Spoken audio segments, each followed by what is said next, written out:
La figure de ce monde passe, ce monde passera.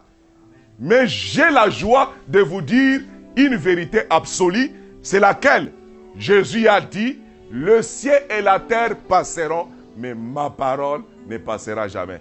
Prenez la parole et vous ne passerez jamais quand le monde passera. Acclamons encore le Seigneur.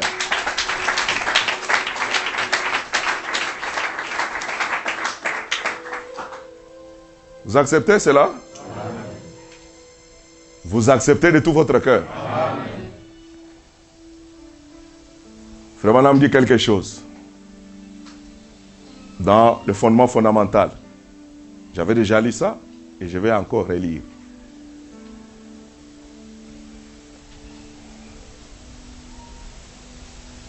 Quel est votre but sur la terre?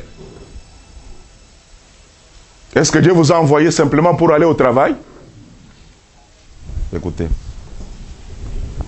Il dit, je suis ici pour vous faire voir quel est l'objectif ou le but pour lequel vous êtes venus ici. Vous êtes ici sur la terre. Il commence. Leur but n'est pas d'aller au travail.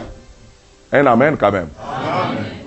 Pour ça, j'aimerais que chaque fois que je termine, vous dites amen. Amen. Leur but n'est pas d'aller au travail. Amen. De revenir le soir et de manger les repas. Amen. Et d'aller au lit et de lire les journaux le matin suivant. Amen. De retourner encore travailler. Amen. Jour après jour. Amen. Ce n'est pas non plus d'aller à l'église le dimanche matin. D'écouter les sermons. D'aller à la maison. D'aller au travail. Il dit, Père, ils sont ici pour être des instruments pour toi. Vous êtes un instrument dans les mains de Dieu. Et si vous êtes un instrument, vous devez être utilisé par Dieu. Acceptez-vous de tout votre cœur? Acclamons le Seigneur Jésus pour cela.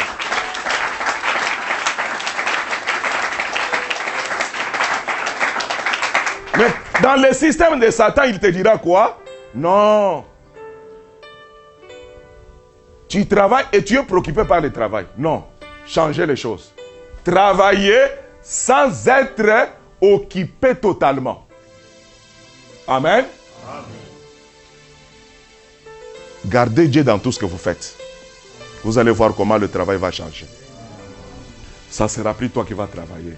Il y aura une énergie spirituelle qui va se propager dans tes affaires. Amen. Tu n'échoueras pas parce que la parole ne ment jamais, mes amis. Tu auras toujours du succès. Ainsi dit l'Éternel. Au paragraphe 11, il dit, maintenant, le problème est que depuis qu'il a restauré l'homme, l'a ramené à cette place, l'homme par la chute avait perdu la conscience de ce pourquoi Dieu l'avait placé ici sur terre. De ce qu'il devait faire. En d'autres termes, toute la tuyauterie, pour ainsi dire, notre cerveau et les issues, la foi, ont été obstruées par des affaires professionnelles. Pourquoi vous n'êtes plus sensible? C'est le travail que vous faites. L'affaire professionnelle. Virgule, la vie des foyers. Bana. Mobali. Moisi. On vient de nous dire quoi? Celui qui est marié s'occupe de quoi? Des choses matérielles. Dans l'objectif de faire quoi? De satisfaire sa femme. C'est vice-versa. Ça pénètre? Amen. Ça pénètre? Amen. Mais est-ce que cela veut dire que vous ne devez pas aimer votre épouse? Ce n'est pas ce que j'ai dit. Aimez votre épouse, aimez votre mari. Amen. Mais selon les normes de la parole. Écoutez les normes, la recommandation. Nous sommes au verset 35. Il dit, j'ai dit cela dans votre propre intérêt. Non pour vous tendre un piège ou vous imposer un joug supplémentaire. Je ne vais pas restreindre votre liberté, mais seulement promouvoir parmi vous une vie digne et bien ordonnée. J'aimerais vous encourager à vous consacrer au Seigneur sans réserve. Acclamons le Seigneur pour cela. Sans réserve. À vous attacher à lui sans partage. Amen. Ramenez Dieu en vous, vous verrez ce qu'il fera de votre vie. Parce que lui, il a dit, sans moi, vous ne pouvez rien faire. Tu veux combattre seul, tu vas te fatiguer. Parce que le combat n'est pas physique, mais le combat est spirituel. Tu vas te fatiguer, monsieur, madame. Tu veux avoir la victoire? Prenez Dieu au monde. Que le Seigneur vous bénisse. Est-ce que vous acceptez cette bonne nouvelle ce matin? Amen, amen. La vie professionnelle, la vie des foyers, les ménages pour les mamans. Il tue toute la journée. Des fois, pour préparer, il prend des heures. Pour seulement faire la nourriture. 3 heures. Mais elle oublie que le temps, c'est de l'argent. Comme on le dit dans le langage des communs mortels. N'est-ce pas? Si elle est ordonnée, elle sait que dans autant de temps, je fais ça et après, voilà comment vous aurez le temps pour servir Dieu. On ne doit pas commencer la cuisine du matin jusqu'au soir. Acclamons le Seigneur pour cela aussi. Est-ce que vous supportez ça? Vous supportez ça? Ne vous fâchez pas contre moi. Je vais ramener Dieu dans votre vie. C'est merveilleux, mes amis. Et ce sont des petites choses-là qui bloquent la croissance spirituelle. C'est pourquoi dans ces confinements, revenons au principe. Et Dieu reviendra vers nous. Qu'est-ce qui bloque les canaux? L'affaire professionnelle, la vie des foyers, et quoi encore? Les ménages. Qu'est-ce que Paul dit? Je vous encourage à être consacré. Amen. Sans mesure. À vous attacher à lui sans partage et à le servir sans que rien ne vienne vous en détourner. Que rien ne vienne vous en détourner. Ni le travail, ni la condition corporelle. J'entre maintenant dans la condition pour... Je risque de ne pas introduire mon sujet de ce matin. Parce qu'on m'a demandé de ne pas trop prêcher. Je vais respecter quand même cela. Amen. Amen. Gloire à Dieu. Moi, je suis convaincu qu'il y aura une restauration dans votre vie. Amen. Amen. La même chose, lorsque vous avez une requête, lorsque vous avez une prière, une demande, on ne peut pas prier Dieu sans avoir la parole de Dieu dans son cœur. Parce que c'est la parole qui doit prier. On doit prier la parole.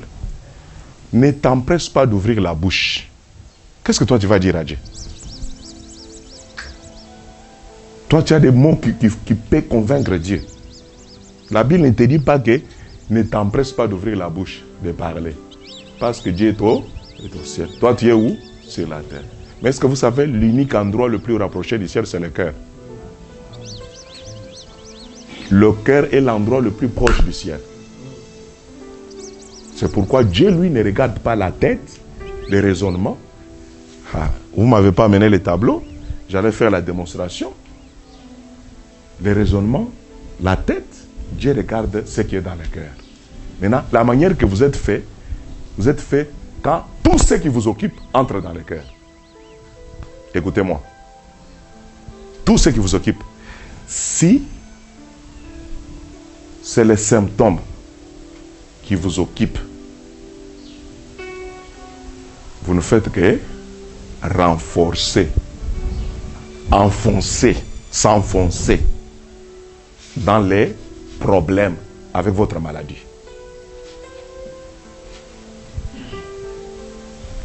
Est-ce que la maladie est une promesse? Maintenant, toi, tu te préoccupes trop de la maladie. Qu'est-ce que tu es en train de faire? Tu prends autre chose. Les pensées qui vont rentrer dans le cœur, c'est quel genre de pensées? Je suis toujours malade. Je suis toujours malade. Tu n'as pas l'emploi. Tu te préoccupes trop de l'état dans lequel tu vis. Tout ce qui préoccupe la pensée ou l'esprit de l'homme descend dans le cœur. C'est comme ça que l'homme sème les paroles dans son cœur. Attention, la loi du cœur dit ceci. Garde ton cœur plus que toute autre chose, car de lui viennent les sources de la vie. Il ajoute encore, Proverbe 23, 7. Il dit quoi? L'homme est tel que sont les pensées de son cœur. Attention, quel genre de semences as-tu planté dans ton cœur? Voilà pourquoi Osée te dit, défricher. Tout ce que tu as raisonné, tes pensées, même si elles sont bonnes, ne viennent jamais de Dieu. Ça, j'ai déjà enseigné. Parce que l'arbre que tu as consommé, cet arbre s'appelle l'arbre de la mort. Mais qui a deux faces. Les biens et les mal. Un temps, ce sont des bonnes choses. Apparemment, ce sont des bonnes choses. Tant que ce n'est pas la parole de Dieu, mettez ça de côté. Voilà pourquoi Dieu revient, il nous trace, il écrit un livre pour nous. Les livres que nous appelons la Bible, les greniers. Si nous avons besoin de prendre les semences, William Branham nous a dit, chaque parole de la Bible, c'est quoi? C'est la pensée de Dieu reposant sous forme d'une semence.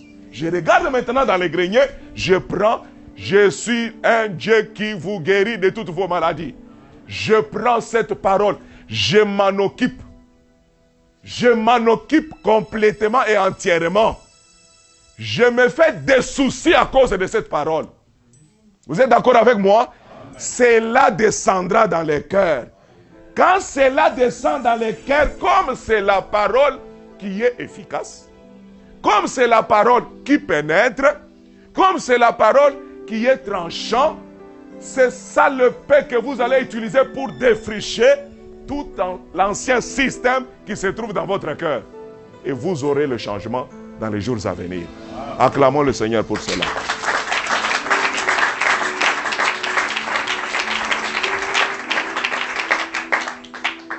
Lorsque vos pensées sont plus occupées par ces symptômes que la parole de Dieu,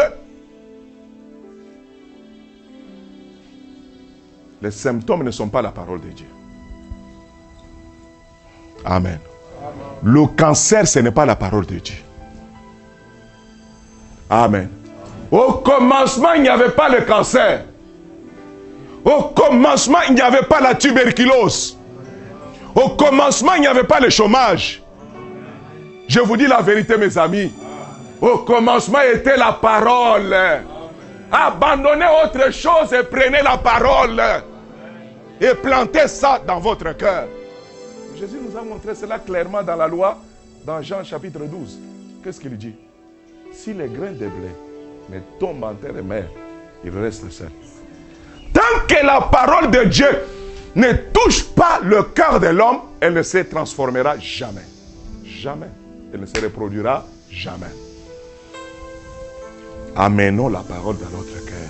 Il y aura la transformation. Et quand la parole se transforme en nous, cette transformation nous transforme aussi. Parce qu'il amène un nouveau programme, de nouvelles informations. Il me dit, je dépendrai à ce moment-là rien que de ce que la parole a dit. Et c'est ce que Frère Branham a fait. Tous les succès qu'il a fait là. Il a découvert ses principes. Paul, il a découvert ses principes. Pierre a découvert ses principes. Moïse a découvert ses principes. Josué a découvert ses principes. Toi aussi, découvre ses principes. La même parole. Parce qu'on dit la parole. Jésus-Christ est le même hier, aujourd'hui et ce matin. N'est-ce pas la vérité? Amen. Et après ce matin, il est toujours le même. C'est-à-dire le même principe hier, le même principe aujourd'hui, le même principe encore et encore, jusqu'à la fin de toutes choses. Qu'est-ce que vous allez désirer ce matin? Qu'est-ce que vous allez désirer ce matin? D'abandonner vos préoccupations, d'être préoccupé rien que par la parole. Premièrement, quand vous irez travailler, occupez-vous de la parole. Dans la parole, il y a tout. Elle vous dit encore que rien de ce qui a été fait n'a été fait sans la parole. C'est-à-dire, dans la parole, il y a la guérison. Au moins, la guérison est dans la parole. La guérison est de Dieu. C'est pourquoi il dit, Je l'ai renvoyé ma parole et ma parole les a guéris. Quel genre de guérison, mes amis? Il guérit le corps, il guérit votre âme, il guérit votre esprit. Qui peut dire amen à la parole? Les hommes de ce monde, quand ils découvrent juste le traitement pour le Covid, c'est juste pour une partie du corps. Parce qu'on peut guérir le Covid, mais après il y a le cancer. Vrai ou faux? Tu es guéri de Covid, mais il y a d'autres problèmes dans le corps. Mais moi, je vous donne les traitements, le médicament qui guérit tous les corps, des pieds jusqu'aux cheveux. Même si vous n'avez pas de cheveux, ce matin, si vous recevez la parole, vous en aurez. Je vous dis la vérité. Prenons la parole. Soyons préoccupés des choses de Dieu. Ça descendra en nous et la loi de Dieu entrera en vigueur. Je vous dis, cette loi, personne ne peut la changer. Tout comme Dieu est incapable de changer la loi de la reproduction.